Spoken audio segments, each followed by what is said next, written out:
Assalomu alaykum qadrli kuzatuvchilar. Biz hozir bitta operatsiyani tugatdik. Ikkita urinda muammosi bor. Ya'ni bu MRT bo'yicha bitta narsa tushuntirmoqchiman.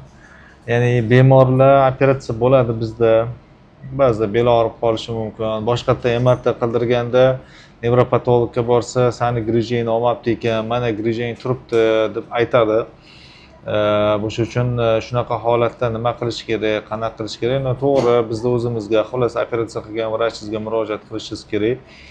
Chunki faqat MRTni bitta sreziga qarab turib grija deyish bu noto'g'ri narsa. Hozir men ko'rsatmoqchiman. Nega nevropatologlarni ko'pchiligi MRTni ko'rib turib, "Men bitta grijang bor ekan, olmabdi" deyishini sababi mana bitta bemorda MRTsi bu. Asosiysi 4 bilan 5 bo'lim o'rtada sekvestr bor, chiqib ketgan.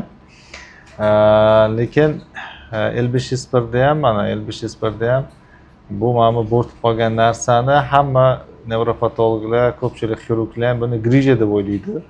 Bu grija emas. E'tibor beradigan bo'lsak, mana sog' diski balandligi. Bu disk cho'kib qolgan, o'tirib qolgan. Orqa tarafi bundan ham ko'proq o'tirgan. Orqa tarafini o'lchaydigan bo'lsak, deyarli ikkita suyak bir-biriga tegib yotibdi. Bu o'tirgani hisobida fibrozli kapsula bu rezinkaga o'xshagan narsa. Mana bu orqa tarafi buni bo'rtadi mana. Orqa tarafi bo'rtib qoladi. Shu narsani grija deb o'ylashadi. Bu qattiq narsa. Ya'ni buni nima qilinadi bunaqa holatda? Operatsiya qilganimizda biz buni orqa tarafini, mana bu tarafini olib, nerv uchun joy yasab beramiz. Bu nerv buni ustida turaveradi. Bu qattiq narsani olish kerak emas. Olsa, naborat darvoza yasab beradi повторный grija bo'lishiga. Lekin nevropatologlarning ko'pchiligi mana shu narsani ko'ryapti-da, "Mana grijang bor ekan, grijangni olmabdi ekan" deb aytadi. Bu noto'g'ri narsa.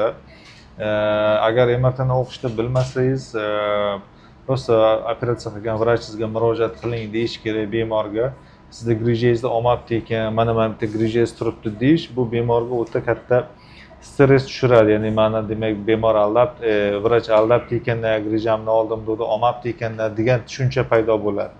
Agar siz MRTni o'qishni bilmaysizmi, demak, to'g'ri mutaxassisni o'ziga jo'nating, operatsiya qilgan vrachingizni o'ziga, "Mana bitta grijang qolib ketibdi, stenozini ochmabdi, mana bunaqa muammoing qolib ketibdi" deb bemorni qo'rqitmasdan to'g'ri operatsiya qilgan vrachingga borsa, operatsiya qilgan vrach ko'radi, qanaqadir muammo bo'lsa sirazi hal qilib beradi. Agar sizda ham shunaqa holat kuzatilayotgan bo'lsa, sizda MRTingizga qarab turib, "Mana bunaqa grija bor ekan" deydigan bo'lsa, bu degani har doim ham sizda xuddi shunaqa grija bor degani emas. Disk cho'kkani hisobida fibrozli kapsula bo'rtganini uni hamma grija deb o'ylashadi. Juda ko'p bemorlar, yoshi kattalar asosan grija deb lecheniya olib yurishibdi. Lekin yoshi kattalarning 50-60% stenoz bor, ya'ni kanal torayib qolgan. Fibrozli kapsula cho'kkan bo'ladi, sustavlar qalinlashgan, svязкаlar qalinlashgan, shuni hisobida nerv o'tadigan yo'li yopilib qolgan.